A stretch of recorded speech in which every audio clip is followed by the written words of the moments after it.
4 বছরের রেকর্ড ভাঙল তেলের দাম।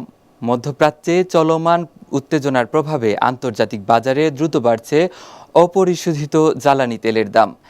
এক ব্যারেল ব্র্যান্ড ক্রুডের দাম বেড়ে দাঁড়িয়েছে $108.77।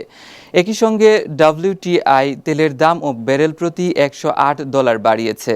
সংবাদ মাধ্যম বিবিসির প্রতিবেদনে বলা হয়েছে, গতকাল রোববার আন্তর্জাতিক বাজারে ব্র্যান্ড ক্রুড বিক্রি হয়েছে $108.68 এবং WTI বিক্রি হয়েছে প্রায় $108।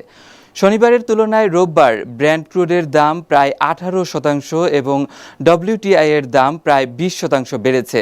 2020 সালে কোভিড মহামারীর পর এটি একদিনে তেলের দামের সর্বোচ্চ বৃদ্ধি। এর আগে গত সপ্তাহেই তেলের দাম প্রায় 28% বেড়েছিল। বিশ্লেষকদের মতে, মধ্যপ্রাচ্যে সংঘাতের কারণে নিরাপত্তা ঝুঁকি বাড়ায় তেলের সরবরাহ ব্যবস্থার অনিশ্চয়তা তৈরি হয়েছে।